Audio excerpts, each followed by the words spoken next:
Okay, it's like almost midnight. I got the 12 o'clock bite going here. If you want to see how big this fish is. What we have here, I think he swallowed that. I can't even lift this fish. There it is. There's the Lewisville catfish for you.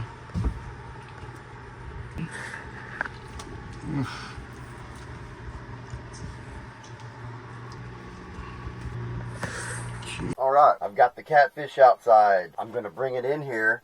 I'm going to weigh it and see how much it weighs. And then I'm going to break it down. I'm going to go ahead and fillet it out and bag it and get it ready to cook. I've got a selection of knives over here. And I'm going to sharpen those knives first.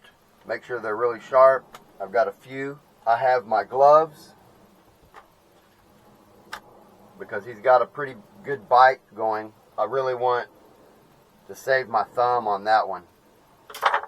I've got the fillet knives here and my knife sharpener, and I went ahead and prepped the knives here, giving them a good sharpen.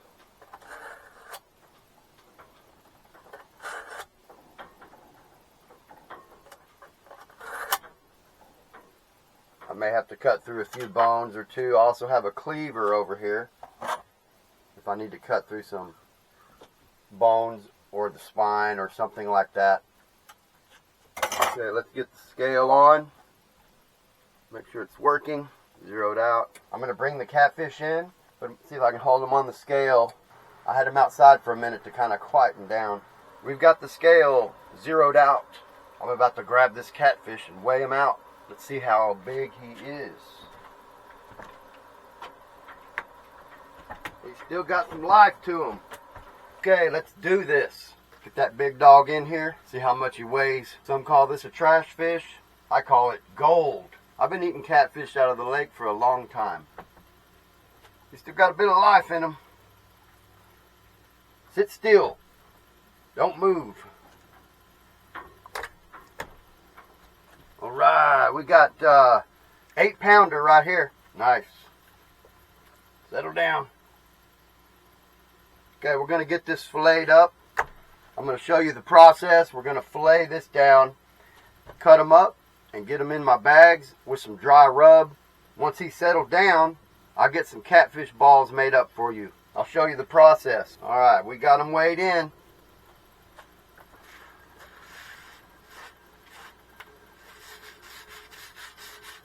Now I'm going to take my fillet knife and I'm going to make a diagonal cut right here.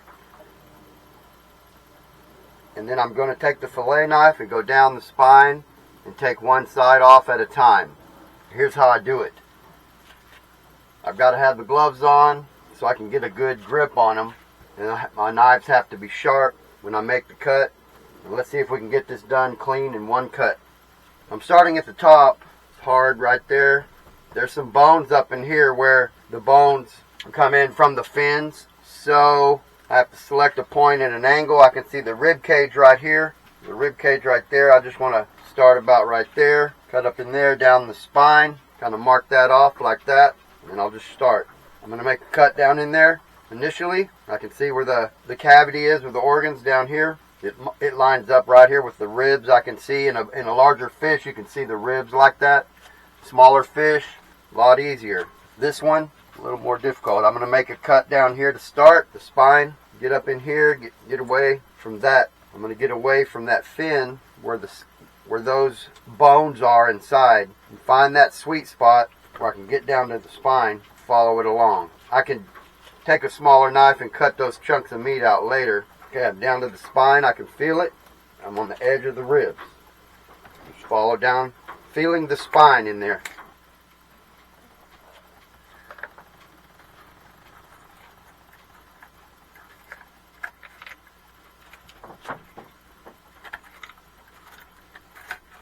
All the way down to the tail. Booyah! One fillet done. Look at that fillet. That's a pretty good one, but you can see I followed the spine all the way down. Got all the meat off the bone. A little bit more in here. Let's see what I can do with that. There's bones right in there. Pull another little piece off there. On a big fish, You have this option, smaller fish, you won't have that bit of meat right in there. It'll come all off on to the fillet all in one piece.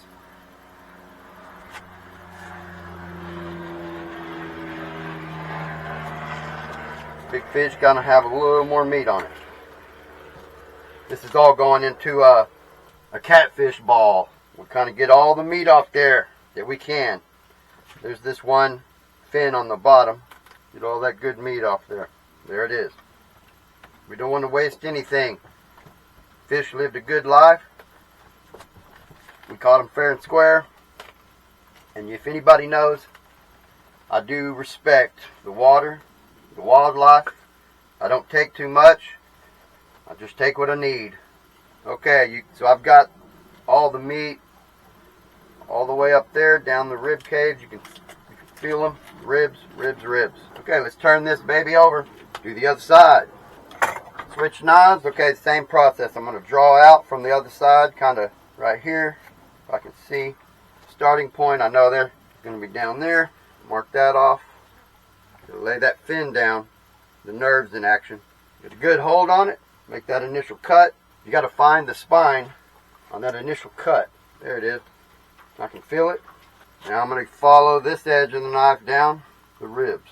I'm going to curve it. I'm going to curve in a curving motion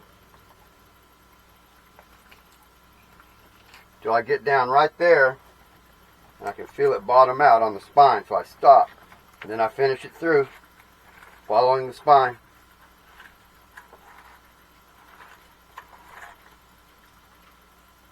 Gotta hold on to it. Booyah! There it is.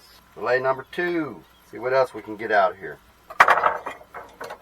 There's that piece right up in there. Cut that out. Got a little bit better on that cut down here. Just take that off and see. You can see it come off. I'm not cutting in the bone. When I feel the bone, I'm stopping right there. Rib cage, feel it, spine, all of it. Okay, there it is. So we got this filleted. Now a lot of people will go ahead and gut it and take the head off. Would have to use the cleaver for that, wouldn't I? I don't want all the internals mixing in with the meat, cutting through any organs or anything, bile sacs. I don't want anything to contaminate the meat. So this is why I do it this way, because this way I can just take the big fillet off and prepare them. And I don't have to worry about all that. It's less work this way. I've been doing this way for a while. If you don't have the big set of fillet knives, you can use an electric knife. An old school electric knife will get you right down the road just as well. So there it is. All right, we're going to bag this up for now. I have an old ice bag here. I'll just put that in there and dispose of that later. Let's get this cleaned up. Let's cut them up and get them in the bags. And we're going to put my special dry rub marinade. I'm going to put it in the refrigerator and let it marinate for a couple days before we make the catfish balls. Woo! That was a big one.